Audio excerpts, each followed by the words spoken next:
The battle I will be focusing on today is the Siege of Vienna in 1529. This battle especially interested me because I studied abroad in Vienna in the spring semester of 2023.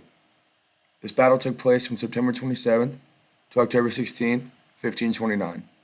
Vienna, hence the battle title, were the defenders, facing the Ottoman Empire and the notorious Suleiman the Magnificent, who was their sultan during this time.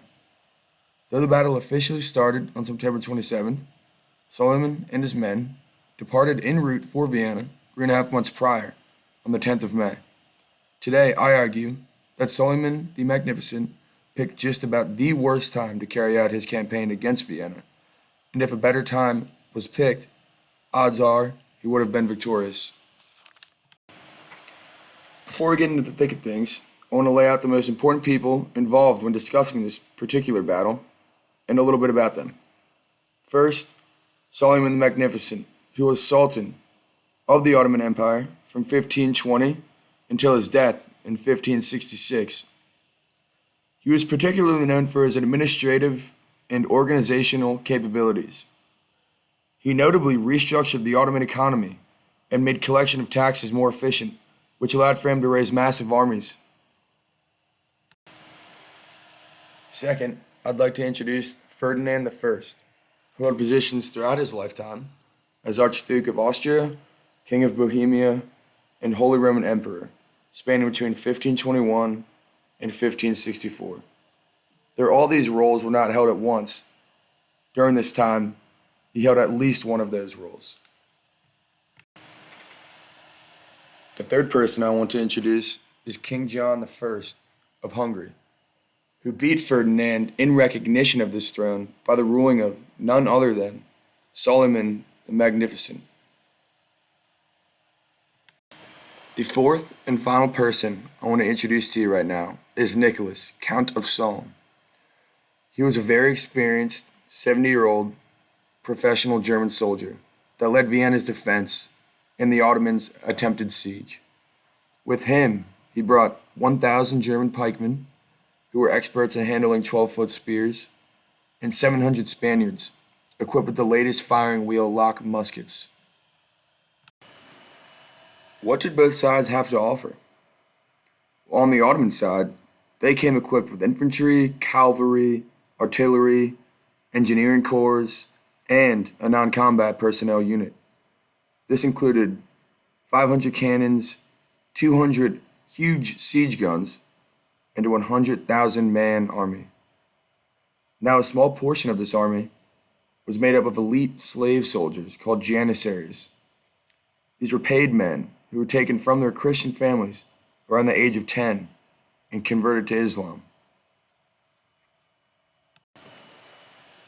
On the Viennese side, they were far less equipped to defend themselves, but had an upper hand in a way because they knew the Ottomans were coming, which gave them time to prepare as best they could. Nicholas, Count of Salm, had 23,000 infantry, 2,000 cavalry, and 75 cannons at his disposal. He also added earthen bastions and wooden palisades behind the main walls to help defend themselves as best as they could. And as the Ottomans had their elite warriors, so did Vienna. Ferdinand's brother, Emperor Charles V, sent soldiers referred to as landsknechts. These men were armed with pikes, halberds, and swords. They fought in squares of 40 to 60, with arquebusers protecting their flank. I'm going to go ahead and tell the battle from both an Ottoman point of view and a Vienna point of view. Starting with the Ottoman point of view, Suleiman the Magnificent ran into a big problem. The bad weather and the treacherous terrain on the way over prohibited him from using his huge siege guns. He had to leave them behind. With this being said, he had to resort to the small artillery he was still able to bring, with hopes of breaching Vienna's wall that way. Once he realized this would not work, he ordered his men to start digging under the main wall of Vienna, with the intention of using mines to hopefully collapse portions of it. But one of the Ottoman soldiers, who was a Christian, defected and warned Nicholas, Count of Salm, what was going on. Now Suleiman's plan to explode the wall became no more. On top of the failed mines, all other assaults were largely unsuccessful as well, which led to resentment throughout the Ottoman camp.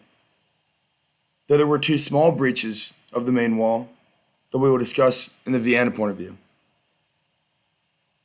Solomon held council on October 12th to discuss the situation at hand, that being not much progress being made by the Ottoman army.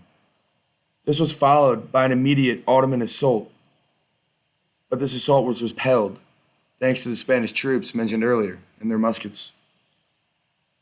A final attempt to siege Vienna would be taken on October 14th, but like their previous attempts, it did not produce satisfactory results. The biggest quote unquote victory on the Ottoman side throughout the battle's entirety was claiming the lives of 500 cavalrymen on the Vienna side on one of the first nights, and then building a skull pyramid. From a Vienna point of view, looking at the battle, on October 3rd, there was an offensive move made by Count of Salm against the Janissaries. The move looked successful in the beginning, but the Viennese started to take more casualties than they could sustain, so they retreated back. Some Ottoman troops attempted to follow their retreat, but these men would soon meet the landsknechts at the gate and not return to their camp alive.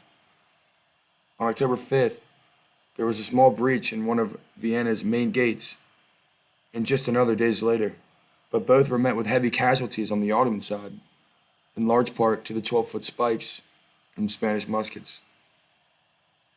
Just 10 days later, on the 15th of October, the city of Vienna held Mass at St. Stephen's Cathedral and sung a hymn called Te Deum in celebration of their victory.